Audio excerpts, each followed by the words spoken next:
രാമമംഗലം പെരുന്തൃക്കോവിലെക്കുറിച്ചുള്ള ഓർമ്മകൾ പങ്കുവയ്ക്കുന്നത് ഈയിടെ നവതി പിന്നിട്ട മുതിർന്ന കാരണവരിൽ ഒരാളും ഒരു കാലത്ത് ഭരണസമിതിയുടെ ഭാഗവുമായിരുന്ന എളമണ്ണ മനക്കിൽ ശ്രീ ദാമോദരൻ നമ്പൂതിരി.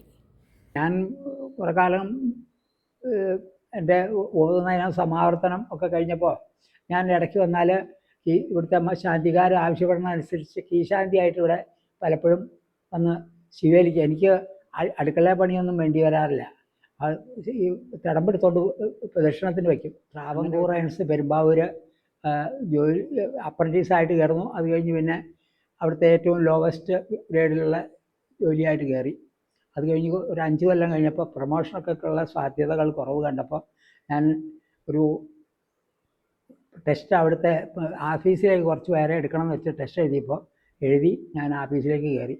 ഓഫീസിൽ കയറി കഴിഞ്ഞപ്പോൾ എനിക്ക് 8 പ്രൊമോഷൻ കിട്ടിയിട്ടുണ്ട് ഓഫീസിൽ കയറാൻ ശേഷം. അത് കഴിഞ്ഞ് റിട്ടയർ ആയി കഴിഞ്ഞ് ഒരു കൊല്ലം കഴിഞ്ഞപ്പോൾ ഇവിടെ ഗണപതി ചുമതലയേറ്റപ്പോൾ ഗണപതി എന്നെ വിളിച്ചു.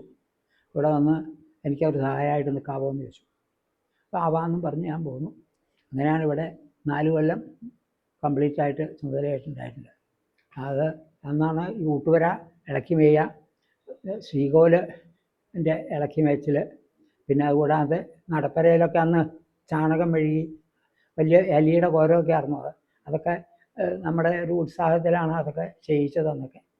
അത് കഴിഞ്ഞ് പിന്നെ നമ്മൾ ആ കളി കഴിഞ്ഞ് എനിക്ക് വൈഫിന് സുഖമില്ലാണ്ട് ആയപ്പോൾ ഞാൻ പതുക്കെ അങ്ങോട്ട് ഒഴിവായി. പിന്നെ ഒരു 2 കൊല്ലത്തോളം ഞാൻ എഴുപ്പത്തിൻ്റെ മാത്രം ചുമതലയായിട്ടുണ്ടായിട്ടുണ്ട്. അത് കഴിഞ്ഞ് പിന്നെ ഞാൻ സ്വയം അത് പിൻവാങ്ങുക ചെയ്തത്. എന്ന് പറഞ്ഞു അപ്പം ഞാൻ എൻ്റെ സ്ഥലമൊക്കെ വിറ്റ് ഞാൻ തൃപ്പൂണിത്തുറയ്ക്ക് പോയത്. കുറേ സ്ഥലം ഉണ്ടോ ബാക്കി. ആ തൃപ്പൂണിത്തുറ പോയി താമസിക്കാതെ പിന്നെ ഇപ്പോൾ ബാംഗ്ലൂരിൽ പോയി താമസിക്കുന്നു അനിയൻ്റെ മകൻ്റെ കൂടെ. ഇവിടെ തന്നെ താമസിക്കരുതെന്ന് അവർ പറഞ്ഞു. ഇപ്പോൾ 91 വയസ്സായി എനിക്ക്. അപ്പോൾ അതുകൊണ്ട് അവർ താമസിക്കരുതെന്ന് പറഞ്ഞതനുസരിച്ച് ഞാൻ ഇപ്പോൾ അവരുടെ കൂടെ താമസിക്കുന്ന ആയിട്ട് പോയത്. അത് തന്നെ ഉള്ളൂ നമ്മുടെ ഈ കാലഘട്ടത്തിലെ ഒരു കാലം.